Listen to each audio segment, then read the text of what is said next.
The rain pounded Chicago's streets like a judgment I couldn't escape, each drop a reminder of the trust I'd shattered. I was 19, sitting alone in a Greyhound station, my backpack soaked, my heart heavier than the storm outside. Betrayal had a name, Tyler, and I'd let him carve it into my soul. My name is Ethan Caldwell, and I wasn't always this broken. Growing up in Evanston, just north of the city, I was the kid who believed in love stories, the kind where two people could face the world together. My dad, James, raised me on his own after Mom left when I was 6. He was my hero, flawed, overworked, but always there, teaching me to dream big despite our small apartment and tight budget. When I realized I was gay at 14, I was terrified to tell him. But Dad just hugged me, said, "You're my son, Ethan. Nothing changes that." That was the moment I thought love could be fearless. Then came Tyler. I met him my senior year at Lincoln High, in the art room where I hid during lunch to sketch. He was a transfer student, all sharp cheekbones and quiet confidence, with a laugh that made my chest ache. By spring, we were inseparable, sneaking kisses behind the bleachers, planning a future in New York where we'd be artists, free from judgment. I gave him everything, my trust, my secrets, my first love. But Tyler had a secret of his own. He wasn't out to his conservative family. When they found out about us, he didn't fight for me. He called me a mistake, said I'd ruined his life and walked away. The worst part? He spread lies at school, claiming I'd pressured him, turning friends against me. By graduation, I was a pariah, my sketches torn up, my heart in pieces. I fled to Chicago that summer, chasing a fresh start at Columbia College's art program. But the betrayal followed me. I stopped drawing, stopped believing in love. I worked nights at a diner, avoided people, and let anger fester. I cut Dad off too. He'd started dating Marcus, a lawyer he met at a community center, and I couldn't handle their happiness when mine was gone. I was adrift, convinced trust was a lie. That's how I ended up at the Greyhound station, staring at a one-way ticket to nowhere. My phone buzzed, "Dad," again. I ignored it, but then a text from Marcus popped up. "Ethan, we're worried. Come to the cafe on Clark Street. Please." I didn't want to go, but something in his words, a quiet steadiness, pulled me. I grabbed my bag and stepped into the rain. The cafe was warm, a haven of coffee and chatter. Marcus sat near the window, his brown eyes scanning the door. He was 45, with a calm presence that made you feel seen. Dad wasn't there. Marcus said he was giving me space. "Ethan," he said, voice low, "you don't have to talk, but I'm here." I wanted to snap, to push him away, but his sincerity disarmed me. I sat, clutching my coffee, and for the first time in months, I felt less alone. Marcus didn't push. He just listened as I spilled fragments of my story. Tyler, the lies, the shame. He nodded, not with pity, but with understanding. "I've been betrayed too," he said. "When I came out, my brother stopped speaking to me. It hurts, but it doesn't define you." His words hit hard, not because they were new, but because he meant them. He told me about his work with LGBTQ youth, how he'd fought for acceptance in a world that often rejected him. I saw strength in him, the kind I'd lost. When we parted, Marcus handed me a napkin with a scribbled note. "Love is courage. Keep it," he said. "You'll need it." I shoved it in my pocket, unsure why it mattered. As I walked back into the rain, something shifted. A spark, faint but real. I didn't know it then, but Marcus was the first step toward finding my way back. The next week, I moved into a cramped studio near campus, funded by my diner job and a partial scholarship. Chicago was loud, alive, but I felt like a ghost. Classes started, and I sat in the back, sketching half-heartedly. My professor, Ms. Rivera, noticed my work, dark, jagged lines, and pulled me aside. "There's pain here, Ethan," she said. "But there's power too. Don't hide it." Her words echoed Marcus's, and I wondered if I could still create something worth seeing. Dad called again, inviting me to dinner. I hesitated but agreed, mostly because Marcus would be there. Their apartment in Andersonville was small but warm, filled with books and mismatched furniture. Dad hugged me tightly, his eyes wet. "I missed you, kid." Marcus cooked jerk chicken, his Jamaican grandmother's recipe, and we really talked, for the first time in months. Dad admitted he'd struggled with my silence, worried he'd failed me. Marcus chimed in, sharing how they'd met at a support group for queer parents. Their love was quiet but fierce, and it stirred something in me. Envy, maybe, or hope. That night, I pulled out the napkin Marcus gave me. "Love is courage." I taped it to my sketchbook, a reminder I didn't fully understand yet. I started drawing again, small studies of the city, grit and light like me, but Tyler's betrayal still haunted me. I'd see guys who looked like him on the L train, and my chest would tighten. I wanted to move on, but trust felt impossible. Then I met Sam. He was in my figure drawing class, 20, with curly black hair and a crooked smile. He was openly queer, unapologetic, and his sketches were bold, full of life. One day, he caught me staring at his work and grinned. "You're good, Ethan. Why do you hide in the back?" I shrugged, but he kept talking, asking about my art, my life. He was persistent, and I hated how much I liked it. Sam invited me to a queer art collective downtown, a space for young artists to share and heal. I went, expecting nothing, but found a room full of people like me, hurt, hopeful, creating anyway. Sam introduced me to Lila, a trans painter with a sharp wit, and Javier, a non-binary sculptor who'd survived conversion therapy. Their stories hit me hard, mirroring my own pain but also their resilience. I started attending weekly, sketching with them, feeling a flicker of belonging. One night, Sam and I stayed late, cleaning paintbrushes. He asked about my past, and I told him about Tyler, not everything, but enough. He listened, then said, "You're not your scars, Ethan. You're what you make from them." His words lingered, and when he brushed my hand, I didn't pull away. For the first time since Tyler, I felt a spark. Not love, not yet, but possibility. But trust was a fragile thing. When Sam invited me to a gallery opening, I froze. What if he hurt me too? What if I wasn't ready? I stood him up, retreating to my studio, sketching furiously to drown out the fear. Marcus's napkin stared at me from my sketchbook, a quiet challenge. I wanted to be brave, but the weight of betrayal still held me back. The Chicago wind cut through my jacket as I stood outside the gallery, my breath visible in the November chill. I'd ignored Sam's texts for a week after standing him up, guilt gnawing at me. His last message was simple. "I'm not giving up on you, Ethan." The door's open. I didn't deserve his patience, but I was here now, clutching my sketchbook, hoping to fix what I'd broken.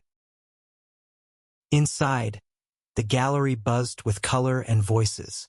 Sam's paintings lined the walls, vibrant abstracts that felt like joy made visible. He spotted me, his smile hesitant but warm. "You came," he said, and I mumbled an apology, my face burning. He didn't push, just handed me a soda and led me to his work. "This one's about starting over," he said, pointing to a canvas of swirling blues and golds. I saw myself in it, fractured but reaching for light. We talked for hours, the crowd fading around us. Sam shared his own story. Growing up in Pilsen, coming out to his Mexican-American family, the fights and eventual acceptance. His honesty cracked something open in me. I told him more about Tyler, the lies, the way I'd lost myself. Sam didn't flinch. "You're still here, Ethan. That's what matters." When he hugged me goodbye, his warmth lingered, and I let myself imagine trusting again. Back at school, I threw myself into art. Ms. Rivera pushed me to submit a piece for a student showcase, and I chose a sketch of the Chicago skyline at dusk, jagged but hopeful. Sam helped me frame it, his fingers brushing mine as we worked. I wanted to lean into him, but fear held me back. What if he saw the real me, broken, angry, and ran? Marcus noticed my shift when I visited Dad's place for Thanksgiving. Over turkey and Marcus's cornbread, he asked about my art, my life. I admitted I was scared to let Sam in. Marcus leaned back, thoughtful. "Love's a risk, Ethan. I took one with your dad, even after my own heart got stomped on. It's worth it." Dad squeezed Marcus's hand, and I saw a love that had weathered storms. It made me ache for something similar. The showcase was a week later, and I invited Sam, Lila, and Javier. My piece hung among others, raw and unpolished, but mine. Sam stood beside me, his shoulder brushing mine. "This is you," he said, nodding at my sketch. "Stronger than you think." The praise hit me hard, and when he asked me out for coffee after, I said yes. Coffee turned into late-night walks along Lake Michigan, our breath fogging in the cold. Sam was patient, never pushing, but his presence was a steady pull. One night, under the Adler Planetarium's glow, he kissed me. It was soft, tentative, and I froze, Tyler's voice echoing in my head. But Sam's eyes held no lies, only warmth. I kissed him back, my heart racing with fear and hope. Winter break came, and I spent more time with Dad and Marcus. They were planning their wedding, a small ceremony in spring. Marcus asked me to be his best man, and I was floored. "Your family, Ethan," he said. "You've always been." His words hit deep, and I realized how much I'd pushed him away, scared he'd replace me in Dad's life. But Marcus wasn't taking anything, he was adding to it. Sam and I grew closer, but doubts lingered. When he invited me to meet his family, I panicked. What if they hated me? What if I wasn't enough? I pulled back again, dodging his calls. Marcus noticed my mood at dinner one night and pulled me aside. "You're running, Ethan. I did that too once. But shutting people out only hurts you more." He told me about his own fears before marrying Dad, how he'd almost walked away. "Courage isn't not being afraid," he said. "It's moving forward anyway." I went back to the art collective, hoping to find Sam. He was there, painting, his face focused but sad. I apologized, spilling my fears about trust, about failing him. He listened, then took my hand. "I'm scared too, Ethan, but I want this us." We stayed up all night, talking, laughing, and for the first time, I felt like I could breathe. By January, I was painting again, bold colors replacing my dark lines. Sam and I worked side by side at the collective, our canvases telling stories of survival. Lila and Javier became my anchors, their friendship a reminder that I wasn't alone. But the past wasn't done with me. One day, I got a text from an unknown number. "Saw your art online. It's good. Can we talk?" Tyler. My stomach dropped. I hadn't heard from him in over a year, and now he was back, like a ghost I couldn't outrun. I showed Sam the text, expecting him to pull away. Instead, he squeezed my shoulder. "You decide what he gets from you, Ethan. Not him." His strength steadied me, but I wasn't ready to face Tyler. Not yet. Tyler's text burned a hole in my phone. I stared at it for days, each word a hook dragging me back to that spring when he'd torn me apart. Sam urged me to block him, but something stopped me. Anger, maybe, or a need to prove I'd moved on. I met Tyler at a park in Logan Square, far from my safe spaces. He looked different, thinner, his eyes shadowed. "I'm sorry, Ethan," he said, voice low. "I was scared. I didn't mean to hurt you." His apology felt like too little, too late. I wanted to scream, to demand why he'd lied, why he'd let me drown. Instead, I said, "You don't get to undo it." He nodded, tears in his eyes, and I walked away, feeling lighter but not healed. Sam was waiting at the collective when I got back. I told him everything, expecting judgment, but he just hugged me. "You faced him. That's huge." His belief in me was a lifeline, and I clung to it. We spent the night painting, our brushes moving in sync, creating a mural for the collective, a burst of color symbolizing survival. Spring brought Dad and Marcus's wedding, a small event at a community garden in Uptown. I stood beside Marcus, my suit slightly too big, my heart full. Dad's vows were simple but raw, promising Marcus a life of love and fight. Marcus's vows included me, calling me our son, and I nearly broke down. After, we danced under string lights, and Sam pulled me onto the dance floor, his laughter easing my nerves. I realized I was falling for him, hard. But love wasn't easy. Sam's family was supportive, but mine was still fractured. My mom, who'd reached out after years of silence, wanted to reconnect. I met her in a diner, her face older but familiar. She apologized for leaving, said she'd been lost herself. I wanted to forgive her, but the hurt ran deep. Marcus helped me process it, sharing his own story of forgiving his brother after years apart. "Forgiveness isn't for them," he said. "It's for you." I started therapy, something Marcus recommended.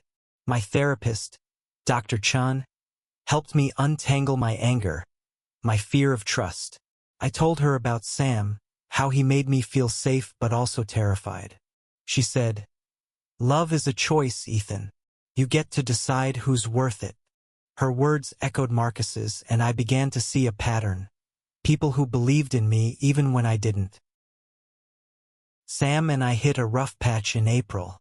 He wanted to go public as a couple, post about us online, but I wasn't ready. Tyler's lies had left me paranoid, scared of judgment. We argued, and I stormed out, retreating to my studio. Marcus found me there, surrounded by half-finished canvases. "You're pushing him away because it's easier than risking pain," he said. He was right, and it stung. I called Sam, apologized, and we talked until dawn, promising to be honest, to try. The collective planned a summer exhibit, and I submitted a series, portraits of Sam, Lila, Javier, and Marcus, each capturing their strength. The night of the show, the gallery was packed. Sam held my hand, proud, and Dad and Marcus beamed from the crowd. My mom showed up too, uninvited but welcome. She didn't say much, just hugged me and said, "I'm proud of you." It wasn't closure, but it was a start. As summer approached, I felt stronger, but Tyler's shadow lingered. He texted again, asking to meet. This time I agreed, but on my terms, at the collective with Sam by my side. Tyler was nervous, his confidence gone. He apologized again, said he was out now, trying to make amends. I listened, but I didn't owe him forgiveness. "I'm building something better," I told him. "I hope you do too." Walking away, Sam's hand in mine, I felt free. Summer in Chicago was electric, the city alive with festivals and heat. I was 20 now, my second year at Columbia College starting soon. Sam and I were official, our relationship a quiet anchor in the chaos of my healing. But trust was still a tightrope, and I wobbled often. The collective's exhibit was a hit, and my portraits got attention. A local gallery offered me a solo show, a chance to tell my story through art. I was thrilled but terrified. What if I wasn't good enough? Sam and Marcus pushed me to say yes. "Your voice matters, Ethan," Marcus said over coffee. "Let it be heard." I agreed, spending late nights in my studio, painting my past, Tyler's betrayal, Dad's love, Marcus's guidance, Sam's hope. Sam was my rock, but we weren't perfect. He wanted to move faster, talk of living together, meeting each other's extended families. I wasn't ready, haunted by the fear of losing myself again. One night, we fought after he brought up moving in. "Why can't you trust me?" he asked, voice breaking. I didn't have an answer, just a knot of fear. I left, walking the city until dawn, Marcus's napkin in my pocket. Love is courage. I went to therapy the next day, spilling my fears to Dr. Chun. "You're protecting yourself," she said, "but you're also pushing away what you want." She gave me tools, journaling, breathing exercises to manage my anxiety.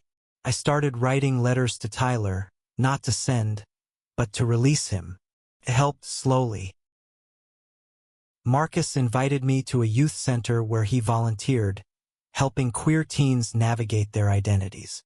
I went expecting to just observe, but ended up talking to a kid named Riley, 16 and scared to come out. His story echoed mine, and I shared a piece of my own. Tyler, the pain, the healing. Riley listened, wide-eyed, and thanked me. It hit me. My story could help others. Marcus smiled, proud. "You're finding your light, Ethan." Sam and I made up slower this time. We set boundaries, agreed to take things one step at a time. He met Dad and Marcus officially, and they hit it off, joking over dinner like old friends. Seeing Sam blend into my family felt right, like a piece clicking into place. My solo show was set for August, and I poured everything into it. The series, called Fractured Light, traced my journey. Dark sketches of betrayal, brighter paintings of love and healing. Sam helped me hang the pieces, his faith in me unwavering. The night of the show, the gallery glowed with warm light, my art on every wall. Dad, Marcus, Sam, Lila, Javier, and even Mom were there, along with strangers who saw themselves in my work. A critic called it raw, honest, transformative, and I cried in the bathroom, overwhelmed. After, Sam and I walked along the lakefront, the city sparkling. He took my hand, said, "I'm proud of you, Ethan, and I love you."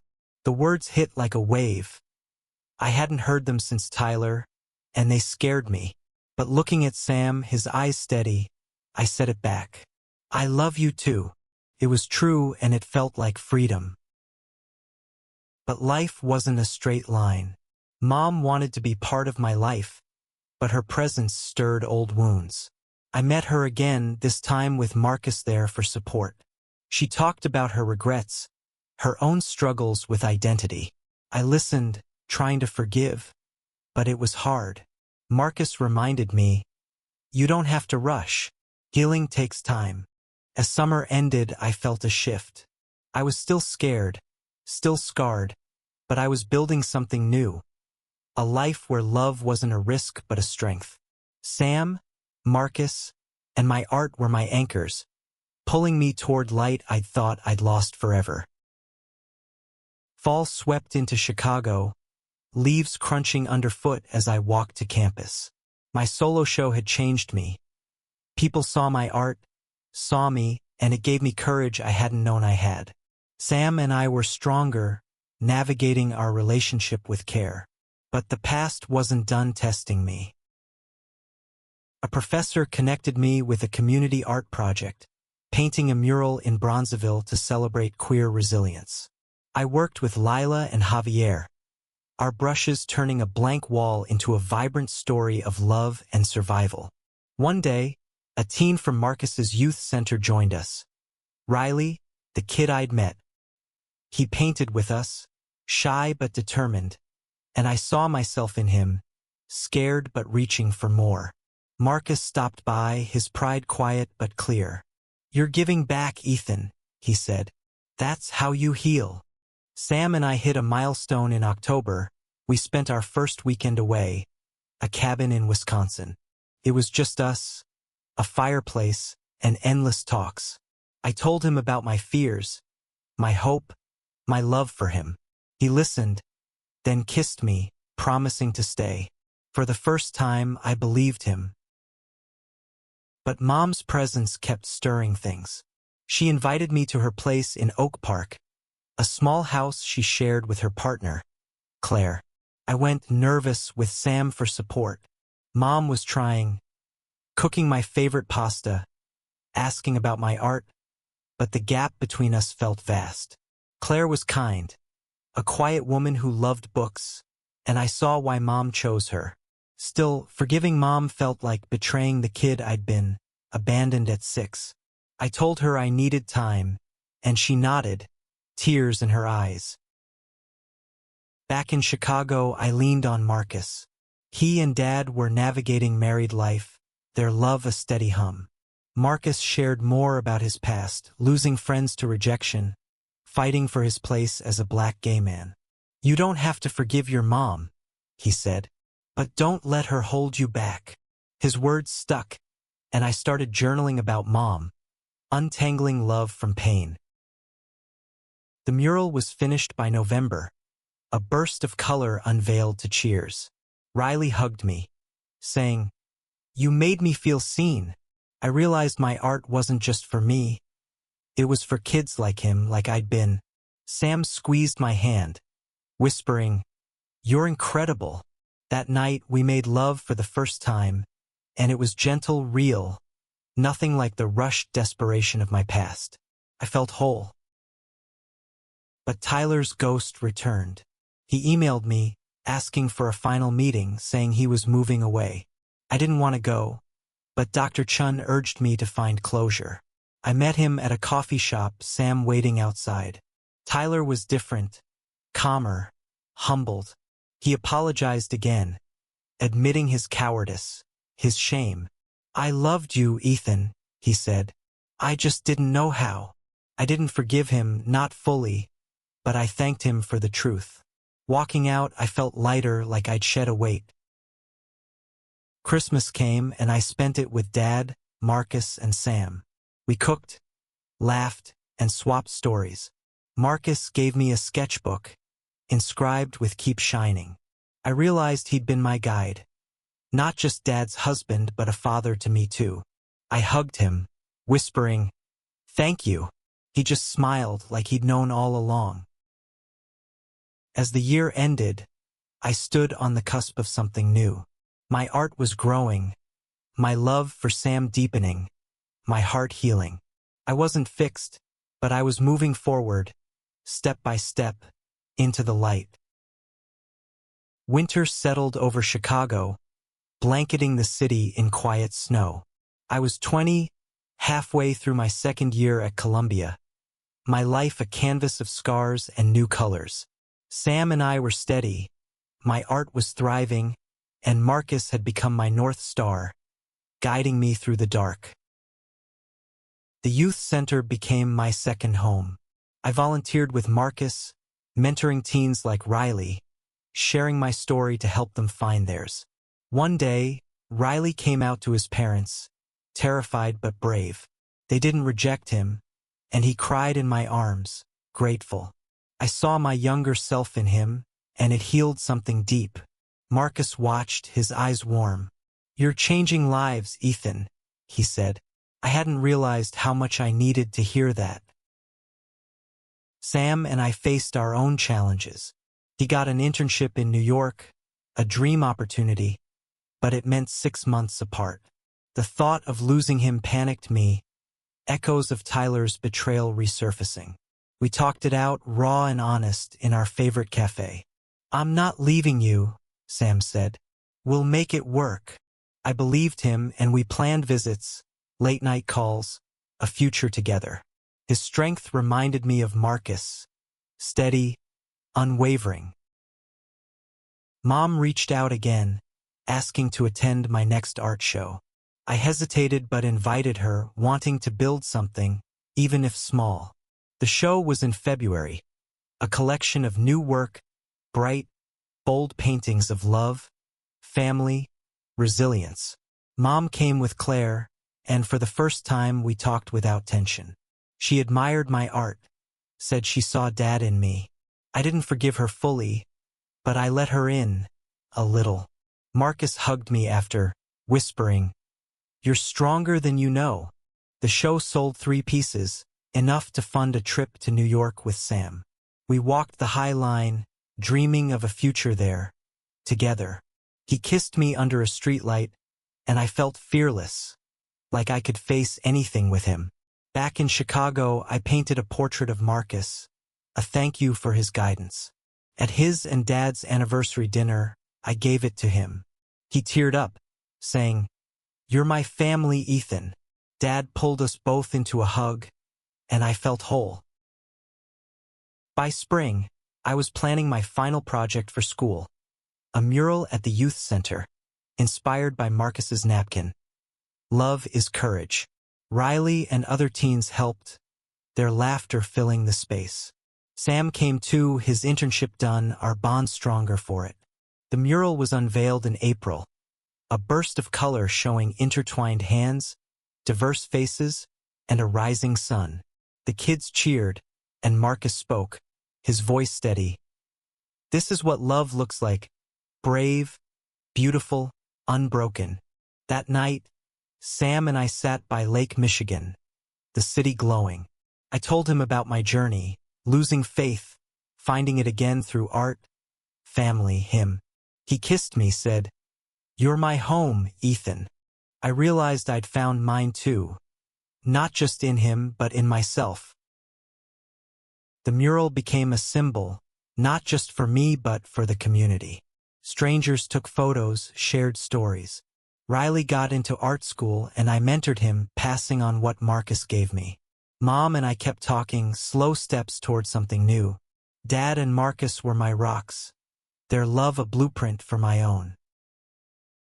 I'd lost my faith after Tyler's betrayal, let it break me. But Marcus, with his quiet strength, led me back to light. Sam, my friends, my art, they all showed me love was worth the risk. Standing by the mural, Sam's hand in mine, I knew I wasn't just surviving. I was thriving, painting my own story, one brave stroke at a time.